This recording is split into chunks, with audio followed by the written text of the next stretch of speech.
Set का एक बहुत ही इंपॉर्टेंट टॉपिक है, बहुत ही इंटरेस्टिंग टॉपिक है विच इज एडमिशन। तो बिफोर स्टार्टिंग द वीडियो मैं आप सबसे कहना चाहती हूँ कि जब तक मेरे चैनल को सब्सक्राइब नहीं किया है, do subscribe and like my channel. Let's start with the video. तो ऐसा सेट कि आज हम बात करने जा रहे हैं एडमिशन की। Now it's very important topic of Indian evidence act. तो अगर हम जनरली एडमिशन को देखें तो एडमिशन क्या है? एडमिशन कोई भी ऐसी स्टेटमेंट है, चाहे वो रिटन फॉर्म में दी जाए, चाहे वो में हो, डॉक्यूमेंट फॉर्म में है, चाहे वो इलेक्ट्रॉनिक फॉर्म में है, अगर कोई भी ऐसी स्टेटमेंट, अगर कोई इन्फ्रेंस सजेस्ट करे, इन्फ्रेंस मींस कोई भी अनुमान, जिस स्टेटमेंट से हम कोई अनुमान लगा सकते हैं रिगार्डिंग द रेलेवेंट फैक्ट और फैक्ट इन इशू, तो वो एडमिशन मानी जाएगी।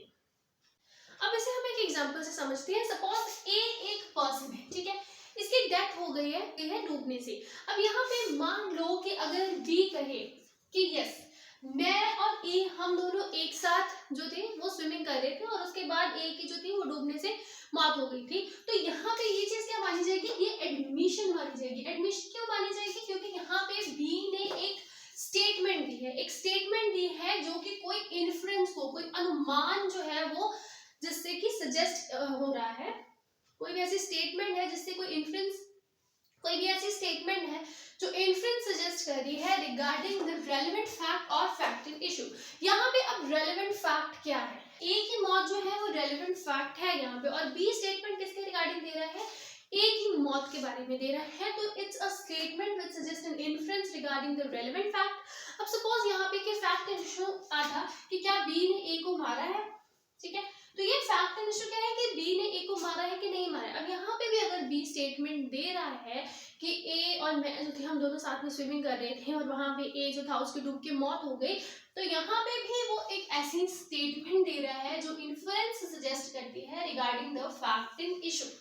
तो कोई भी ऐसी स्टेटमेंट, चाहे वो ओरली हो, चाहे वो रिटन फॉर्म में हो, चाहे वो इलेक्ट्रॉनिक फॉर्म में हो, जो कि कोई भी इन्फ्रेंस सजेस्ट करे रिगार्डिंग द रेलेवेंट फैक्ट और फैक्ट इन इशू, वो एडमिशन कहलाती है। अभी रेलेवेंट फैक्ट और फैक्ट इन इशू क्या है, इस पे हमने ऑलरेडी डिटेल में एक वीडियो बनाई है जिसका लिंक मैं आपको डिस्क्रिप्शन में दे रही हूँ, you can check it out from there.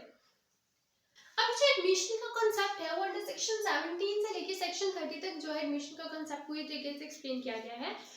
अगर अभी बहुत सारे ऐसे लोग होते हैं जिन्हें एडमिशन एंड कन्फेशन में कंफ्यूजन होती है, लेकिन admission and confession are not one and same thing, these are two different things.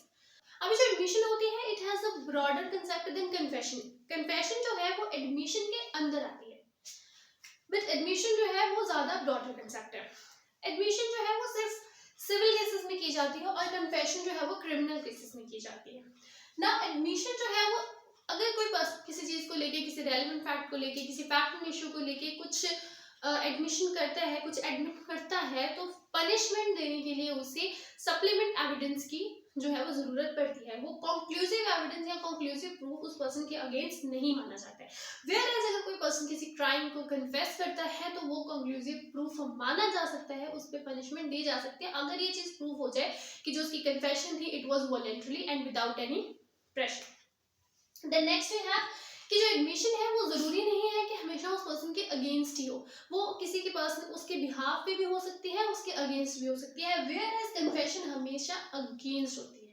अब एडमिशन एंड कन्फेशन का अगर हम डिफरेंस देखें एक एग्जांपल के साथ, तो वही हम एग्जांपल लेते हैं कि सपोज यहाँ पे ए था उसके डूबने से मौत हो गई थी, तो यहाँ पे अगर तो बी ये स्टेटमेंट दे कि हाँ ए और मैं जो थे हम दोनों एक साथ स्विमिंग कर रहे थे, तो ए जो था वो डूब के मर गया, तो ये तो एडमिशन हो जाएगी बिकॉज बी ने एडमिट किया है, कोई स्टेटमेंट दी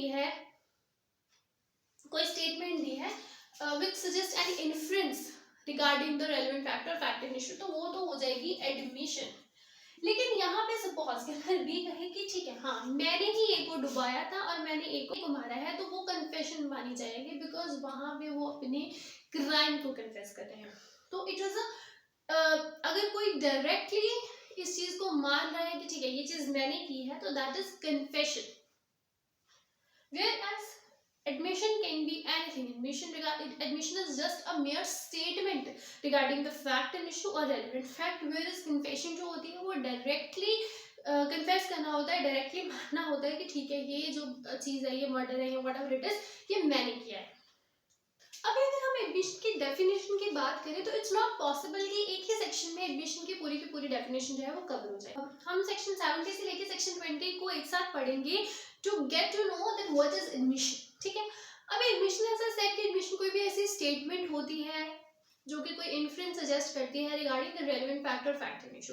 अब ऐसा तो है नहीं कि किसी भी बंदे ने स्टेटमेंट दे दी तो वो स्टेटमेंट जो है वो एडमिशन मानी जाएगी। Now there must be some persons जिनकी स्टेटमेंट जो है वो एडमिशन मानी जा सकती है किसी केस को लेके।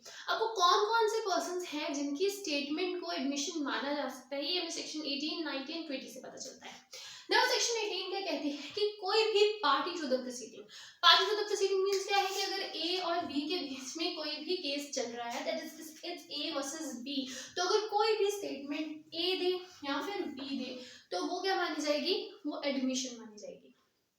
Then second we have agent to party, ये भी सेक्शन 18 के अंदर दिया गया है कि अगर कोई भी एजेंट है टू द पार्टी, यानी कि अगर ए वर्सेस बी है तो अगर ए का कोई एजेंट कोई स्टेटमेंट दे रहा है या फिर बी का कोई एजेंट कोई स्टेटमेंट दे रहा है तो वो भी एडमिशन मानी जाएगी if it's related to the relevant factor factum issue, ठीक है। देन थर्ड में है by persons in representative capacity, तो अगर कोई भी ऐसे लोग हैं जो रिप्रेजेंटेटिव कैपेसिटी में, यानी कि अगर कोई ट्रस्ट है तो उसका कोई ट्रस्टी है जो रिप्रेजेंटेटिव कैपेसिटी में वहाँ पे केस में आ रहा है, केस में पेश हो रहा है, या फिर कोई भी एग्जीक्यूटर है या फिर कोई भी एडमिनिस्ट्रेटर है तो उनकी स्टेटमेंट को भी एडमिशन माना जा सकता है। लेकिन एक जो रिक्वायरमेंट है वो ये है कि जो भी पर्सन है वो ट्रस्टी वो एडमिनिस्ट्रेटर वो जो भी स्टेटमेंट दे रहा है it must be in the representative capacity, तो ही वो जो स्टेटमेंट है वो एडमिशन मानी जा सकती है। The next fourth point we have that persons having proprietary or passionate interest in the subject matter, तो अगर कोई भी ऐसे persons हैं जिनका subject matter में किसी भी तरीके का proprietary और pecuniary interest है तो उस केस में भी उनकी स्टेटमेंट जो है वो एडमिशन मानी जाएंगी। अब फॉर एग्जांपल कि सपोज किसी घर का केस चल रहा है, ठीक है। अब यहाँ पे ए बी सी ये जो है ये तीनों जॉइंट ओनर्स हैं इन घर की, इस घर की, ठीक है। तो अब यहाँ पे चाहे स्यू सिर्फ बी को किया गया है लेकिन अगर ए या सी भी कोई स्टेटमेंट देंगे इस घर के बारे में तो वो भी एडमिशन मानी जाएगी because they have a proprietary pecuniary interest in the subject matter. चाहे ए और सी को स्यू किया गया है चाहे नहीं किया गया है that is not a question, but अगर ये जॉइंट ओनर्स हैं तो उस केस में अगर ये कोई भी स्टेटमेंट देंगे तो वो स्टेटमेंट एडमिशन मानी जाएगी। Then now fifth point we have that persons from whom the parties derive interest, तो कोई भी पार्टीज जिनसे कि इंटरेस्ट डिराइव किया गया है अगर वो पार्टीज कोई भी स्टेटमेंट देती हैं तो वो भी एडमिशन में माना जाएगा। फॉर एग्जाम्पल कि ए ने जो घर था वो बी से लिया, ठीक है। So A is the buyer here and B is the seller here, ठीक है। तो यहाँ पे जब बी के पास टाइटल था, जब उसके पास ओनरशिप थी, उसके पास पोजीशन थी, उस टाइम पे उसने अपना जो घर था वो सी को मॉर्टगेज किया था। और अगर बी यहाँ पे स्टेटमेंट देता है कि मैंने अपना घर जो है वो 1000 रुपीज सपोज अपना घर जो था वो मॉर्टगेज किया है सी को, और सब्सिक्वेंटली जब बी अपना घर ए को बेच देता है तो उसके बाद ए कहते हैं कि भाई मेरा घर तो कभी सी के पास मॉर्टगेज था ही नहीं। तो यहाँ पे ये जो बी ने स्टेटमेंट दी है दैट इज जो पहले ओनर था जिससे ए ने इंटरेस्ट डिराइव किया है, अगर बी ने कोई ऐसी स्टेटमेंट दी है तो वो अगेंस्ट ए प्रूफ की जा सकती है। I am repeating it again कि सपोज कि ए ने अपना घर बी से खरीदा, तो जब बी के पास पोजीशन थी तब उसने अपना घर जो था वो 1000 रुपए के लिए सी के पास गिरवी रखा था। तो अब यहाँ पे अगर बी ने at the time of position and ownership ये स्टेटमेंट दी थी कि मेरा जो घर था वो मैंने सी के पास मॉर्टगेज पे रखा है 1000 रुपीज के लिए, तो उसके बाद जब ए के पास ओनरशिप आ जाए तो उसके बाद ए ये नहीं कह सकता कि मेरा घर कभी सी के पास मॉर्टगेज पे था ही नहीं, बिकॉज वहां पे अगर बी ने ये जो स्टेटमेंट दी है that can be proved against A because B is the person from whom A have derived his interest. So now 6 point we have that by persons whose position must be proved as against party to suit, ये section 19 के अंदर दिया गया है। तो इसमें क्या कहा गया है कि अगर किसी भी पर्सन की राइट या फिर लाइबिलिटी किसी और पर्सन की लाइबिलिटी या फिर राइट पे डिपेंड करती है तो अगर उस पर्सन की पोजीशन जो है वो इशू में है, वो प्रूव करनी है, तो उस केस में अगर वो पर्सन जो भी स्टेटमेंट देगा वो एडमिशन माना जाएगा। या it's little much tricky one, so हम इसे एक एग्जांपल के साथ समझते हैं। नाउ फॉर एग्जांपल, इसकी इलस्ट्रेशन दी है। सपोज बी है, बी की बहुत सारी जो है वो शॉप्स है, ठीक है। तो यहाँ पे ए जो है वो बी के बिहाफ पे रेंट कलेक्ट करता है। तब उसने बहुत सारे मतलब सारी जगहों से रेंट कलेक्ट कर लिया, लेकिन उसने सी से रेंट कलेक्ट नहीं किया। अब यहाँ पे ए ने जो बी ने ए को स्यू कर दिया कि तुमने सी से जो है वो रेंट कलेक्ट नहीं किया। अब यहाँ पे अगर ए ये चीज कहे, अब यहाँ पे जो केस है वो ए और बी के बीच में है and C is a stranger to suit. और नॉर्मली स्ट्रेंजर टू सूट की जो एडमिशन होती है वो नहीं मानी जाती है, लेकिन इस केस में मानी जाएगी, बिकॉज ए की लाइबिलिटी या फिर ए की जो लाइबिलिटी है वो किस पे डिपेंड करती है, वो सी की लाइबिलिटी पे डिपेंड करती है। अगर सी कह देता है कि यस मेरा जो ड्यू है रेंट टुवर्ड्स बी, तो उस केस में जो ए है उसकी भी बी के लिए जो लाइबिलिटी है वो अराइज हो जाएगी। तो यहाँ पे जो भी सी की स्टेटमेंट है वो एडमिशन मानी जाएगी, बिकॉज यहाँ पे सी इज द पर्सन जिसकी लाइबिलिटी के ऊपर ए की लाइबिलिटी डिपेंड करती है।